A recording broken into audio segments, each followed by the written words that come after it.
Vanakkam. Welcome to this video on biomechanics. We have been looking at some practical applications.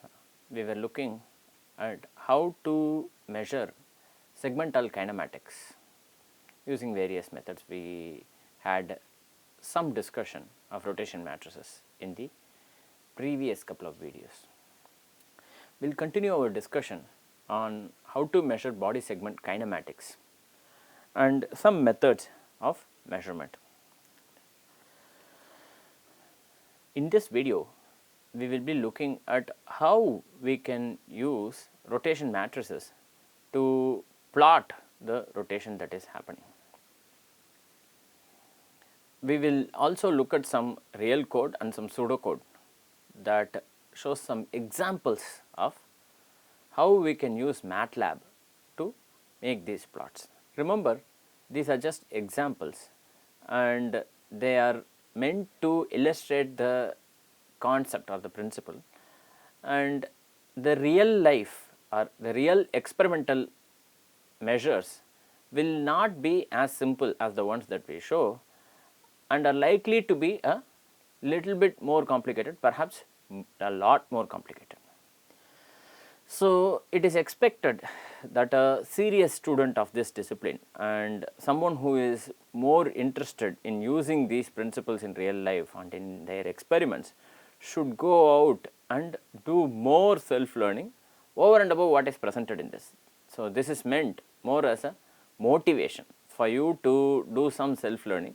There are plenty of tutorials and plenty of code and video tutorials available online that is going to help you reach there. This is going to take some investment of time because this does look a little scary and a little mathematical, but at some point we will have to cross this. So, to achieve some deep amount of learning, to achieve some good ends, you need to invest the time and the effort. So, this is always the case. This is the case in any discipline. This is the case in biomechanics also. Also remember that we are at the fag end of our course and we must expect to see some advanced principles being discussed. So far this has been a course in which we have taken the basics and we have built a solid foundation. We will have to build some building on top of that. So, that is the aim. So, hang in there and do this practice by yourself and see how it works and tinker with it and see what other changes you can make to this and how that helps you learn these principles better. Okay. Let us proceed with that note out of the way. First is, how do we animate using rotation matrices? Let us say that you have some technique that is going to provide you rotation matrices on a time instant by time instant basis. Let us say that you are measuring 100 instances per second, for example, and this method that you are using, whatever that method may be, it might be an optical method, it might be a electromagnetic tracking sensor, or it might be a glove, it might be some method, it might be something that is giving you rotation matrices at the rate of 100 per second. So, it is giving rotation matrix 100 rotation matrices every second.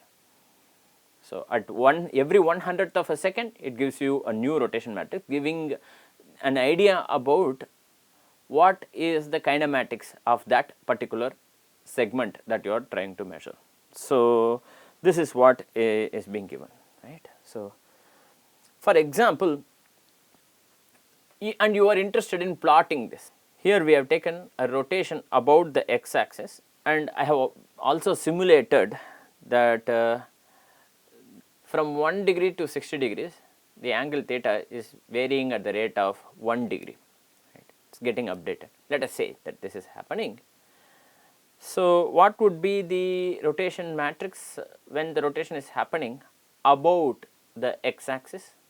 That would be this, right. That would be that rotation matrix, that would be 1 0 0 0 cos theta minus sin theta 0 sin theta cos theta, where theta is changing from 1 degree to 60 degree at in steps of 1 degree at a time, right. And let us say that this is getting continuously updated. This is getting continuously updated. If you are measuring this, this will get continuously updated, but because here we do not have a measurement, I am simulating this. So, how do you test whether a particular code is working? In biomechanics as well as in other disciplines, you always test it by using some simulated data. You generate some simulated data and see if your algorithm is working and if it is able to plot. If it is working and if it is able to plot, then instead of the simulated data, if you just give measured data, it will also plot that. Simple, right. So, here what is being done is a rotation that is changing at the rate of 1 degree. By the way, this can be smaller or greater than 1 degree. In actual measurements, this may be much higher than 1 degree or much smaller than 1 degree. Remember, actual measurement, these are not actual measurements, these are simulated data, right.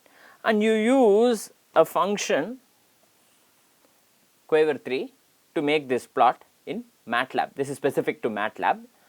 There might be variants in other languages or packages of your interest. So, you might have to do some tinkering and you might have to use the help of Google or some other forum to find out what is the appropriate function in the package of your choice, right.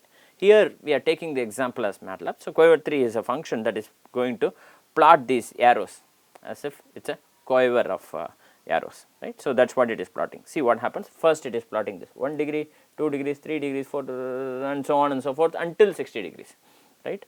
Now, let us say that I am having this phone, that I am rotating, right. Let us say that the axes are such that what are the 3 possible axes. So, there is going to be an axis between the two of us, between the screen and me or between the camera and me, and there is an axis that goes from the left to right or in my mediolateral direction, and there is going to be one axis that is going to go up and down like this, and there is going to be one like this and there is going to be one like this. There are going to be these 3 axes. Now, in real life, does rotation necessarily happen only about one axis, like this or like this or like this, right. It does not necessarily happen only about one of these axes. A real life rotation is going to be like this, something like that, right. This object is going to undergo a real life rotation that is happening in 3D. So, this example that you are having where one axis is about which this rotation is happening is obviously a trivial example and not directly relevant to real life or experimental values. Something to keep in mind is whatever the rotation that might happen, for example, this object, let us say for these axes that I defined, let us say that is the rotation that is happening. Here in this case there is also a translation that is happening, but let us say there is a pure rotation that is happening. For example, I am having this object in this orientation and it is undergoing a rotation like this, pure rotation, right. It is undergoing a rotation like this. This is likely a 3D, it is a rotation in 3D, and what I can do is I can find a particular axis about which this rotation is happening, right. And that axis is likely to have components in all the 3 axes. So, that axis is going to have an x component, a y component and a z component. So, that vector is going to have non-zero components in all the 3 because this is a rotation that is happening in 3D. A question is, how do you find this? I will leave that as an exercise for you. I will continue with this discussion for now. So, here is one way in which I can use rotation matrices to plot. Here is the pseudocode that we use for this. In this case, what is being used is a rotation about the z axis. How do I know this? Because I am reading this code. So, what is given is that initially x, y, z are given as these vectors 1 0 0 0 1 0 and 0 0 1, and where theta is changing from 1 to 60 in steps of 1 degrees, right. I am converting this theta to radian, dig to rad of this, and then I am defining the rotation matrices, which are 1 0 0 0 cos theta minus sin theta 0 sin theta cos theta is the rotation about the x axis. The rotation matrix for y axis is likewise cos theta 0 sin theta 0 1 0 and minus sin theta 0 cos theta, and the rotation about the z axis is cos theta minus sin theta 0 sin theta cos theta 0 and 0 0 1. How do you know about which axis the rotation is happening? That is the axis that is going to have 1 either at 1 comma 1 or 2 comma 2 or 3 comma 3. If it is going to have 1 at 1 comma 1 in this matrix, the axis of rotation is x. Okay. If the value of this matrix at 1 comma 1 is 1, then the axis of rotation is x. If the value of the rotation matrix, if the element at 2 comma 2 is 1, then the rotation is happening about the y axis. If in the rotation matrix at 3 comma 3 you have 1, then the rotation is happening about the z axis. Of course, I am assuming that the rotation is happening about one of these axes. Like I mentioned, it is not necessary for rotation to happen about one of these principal axes. It can happen about an axis that is having a projection, non-zero projection into all these 3 axes. Okay. That is the more likely and the more realistic scenario. Here we are only simulating this. So, here what is happening is I am assuming that the rotation is happening about the z axis, and then I am using Coiver 3 to plot initially this the first arrow mark, which is 0 0 0 1 0 0, and likewise for the other one 0 0 0 0 1 0 and 0 0 0 0 0 1, these, and then using hold on I am plotting the next arrow in the quiver, and then I am continuing the for loop, right, and then rotating the vector at x 1 comma 1 1 comma 2 1 comma 3, likewise for 2 comma 1 2 comma 2 2 comma 3. But what is this rotated vector? That rotated vector is rz times x dash y dash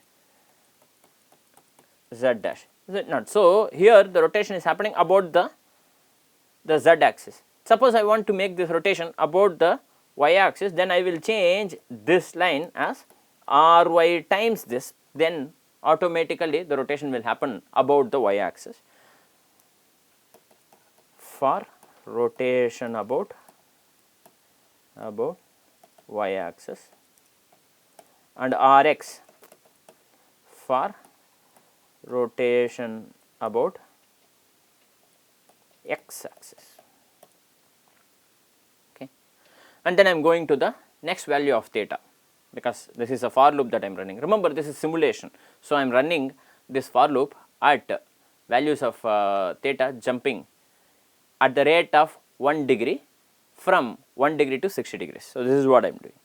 I can take this data from a measurement system and then input this and then perform the same analysis.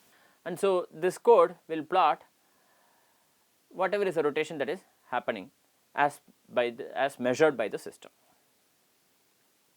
Okay. Here again, what is shown are 3 plots, one that shows 0 to 60 degree rotation about the x axis, another one that shows 0 to 60 degree rotation that is happening about the y axis here, and another one that shows 0 to 60 degree rotation that is happening about the z axis. Essentially, the same code has been utilized and just a small change has been made to plot this for us.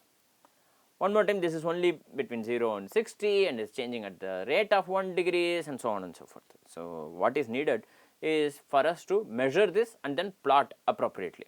Again, I am assuming that the rotation is happening purely about the x axis, y axis or z axis. This is not necessary, and this is extremely unlikely to happen in real life or in the experimental situation. But here I am only interested in learning a principle or demonstrating a principle. Okay. So, suppose you have a rigid body or an object, and I am interested in rotating this object with respect to a rotating frame. For example, like this, right? This object is rotating. In this case, the object is rotating with the frame. As the frame is rotating, the object is rotating. The object's orientation does not appear to change. Okay. What is the object then going through? Something for you to think. This object is rotating and it appears like its orientation is not changing. So, the frame itself is rotating, the object is rotating along with the frame, it is undergoing a pure rotation, right? It is undergoing a pure rotation. Here again there is this object that is undergoing a rotation about this axis, about that blue axis, whatever axis that is, right, about that axis. Likewise here the rotation is happening about the axis that is marked in red. Here again the orientation does not appear to change, the object is rotating along with the frame. So, the object, it seems like the rotating frame is attached to the object in some sense, or is having a fixed distance with the object. That distance does not appear to change. As the object is rotating, the frame is rotating, or as the frame is rotating, the object is rotating. There is no change in the distance between the frame and the object, something to keep in mind. Here are some more examples. In this case, what is happening is the object is placed at the origin of the axis, the object is rotating and the frame is rotating, okay, in this case. Here also the same, but the rotation is happening about a different frame, different axis. Here also the same is happening, the object is rotating with respect to a different frame. What is the difference between the top plots and the bottom plots? In the top case, the rotation is happening along with the frame and there is a fixed distance that is maintained with the origin of the frame. Okay.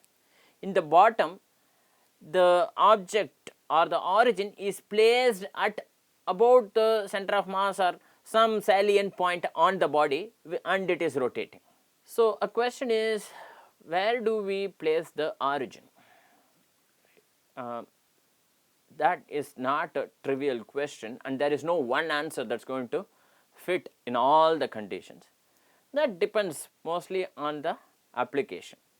Specifically, what is the particular application or the measuring system that you have in mind? Depending on that, the frame might change, where you place the frame might change, and a choice of a particular frame will or has the potential to give a higher accuracy.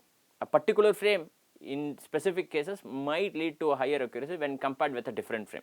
So, you need to choose that particular frame that gives you the most accuracy in that particular measuring application. For example, if you are interested in finger movements, I am interested in measuring flexion extension of the fingers, right. I can expect to place a frame or an origin in the dorsal side of the palm, somewhere distal to the wrist joint, right, something like that. But suppose I am only interested in measuring the orientation of the hand itself, right, that is a different problem that I am working with, right. So, the choice of the origin changes. One thing that we have not looked at in these cases is the case of general plane motion. These are all pure rotations, but in real life objects rarely undergo pure rotations. There is always a small translation or a large translation that is associated with this. In that case, what would you do? That is the question, and that, it turns out, is not a trivial problem, right. So, the motion in that case is a sum of, or if it is not plane motion as I defined, I just spoke about general plane motion, it could be general motion. If it is general motion, the motion in that case is the sum of the translation motion and the rotation motion. These two, when summed up, give you the general motion. Okay. Something to keep in mind. Here we have only looked at rotations. Of course, in many body parameters of interest or in many movements of interest, mostly we are interested in rotations, but that is not always the case. There are cases in which general motion also happens, so you are also interested in translation and rotation. So we need to keep this in mind as we are using these principles. Okay. Suppose I am interested in rotating any object with respect to a rotating frame. You can define the coordinates of the object. It need not be a cuboid of the kind that we are defining. Say there are 6 surfaces in this cuboid of interest for me. It need not be this, but I am using some, we need to start somewhere. So you create each surface by using the fill tree command. For example, here we are using the example as Matlab. There might be other equivalents in the other packages. Okay.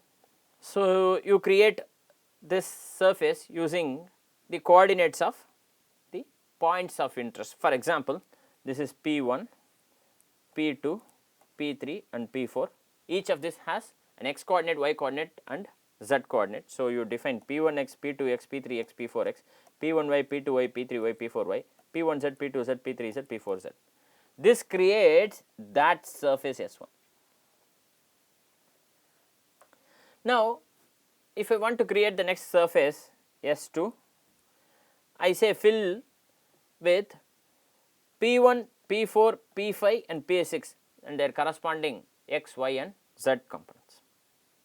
Likewise, if I want to create the surface that is made by joining P4, P5, P3 and P7, I do the same.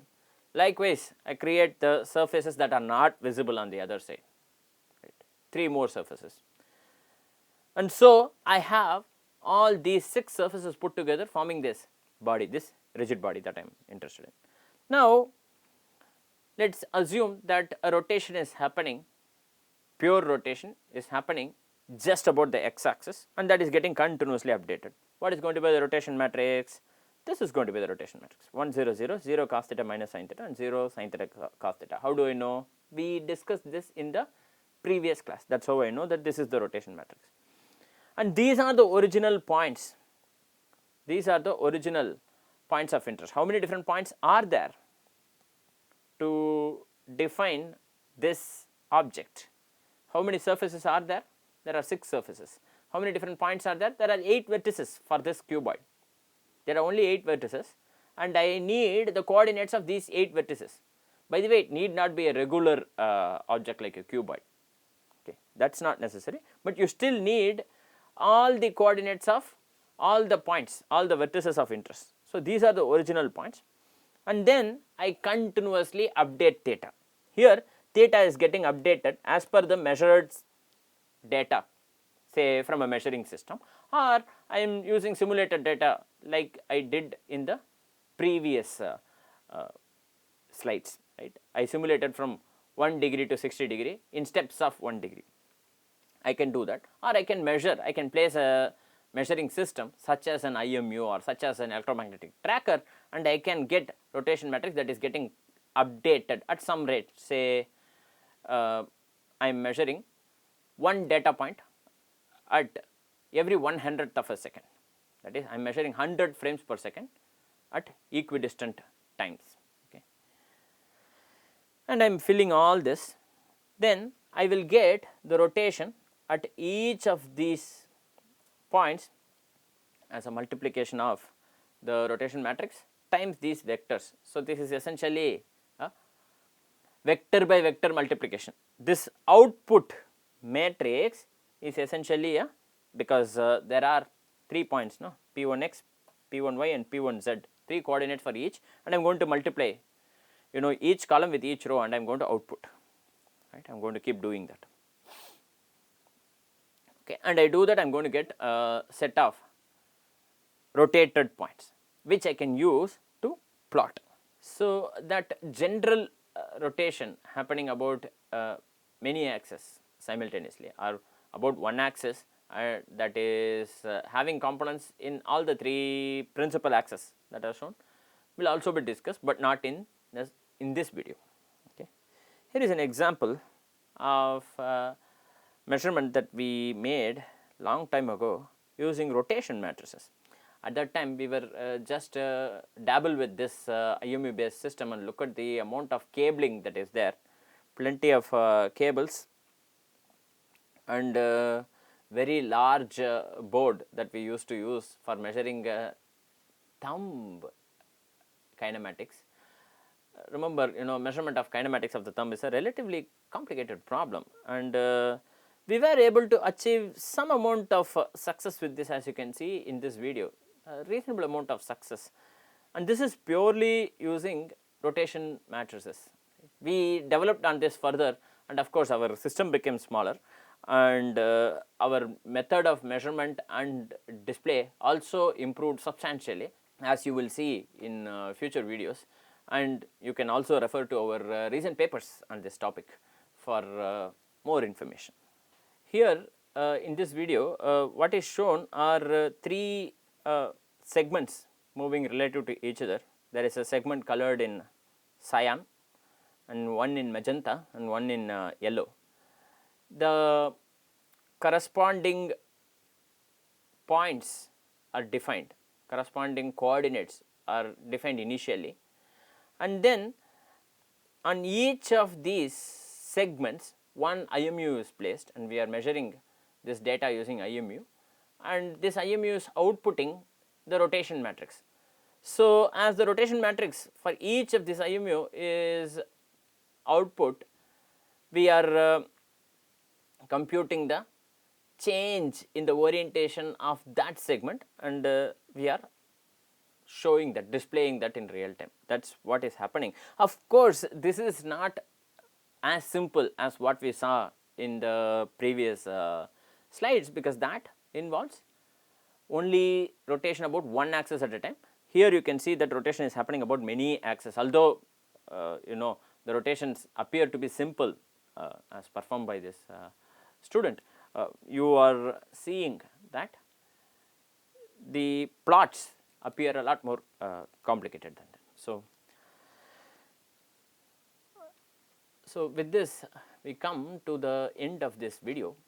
In this video we looked at some examples of using rotation matrices for animations, and we saw some Matlab pseudocode of how we can use Matlab to plot the data that comes out from rotation matrices. With this we come to the end of this lecture. Thank you very much for your attention.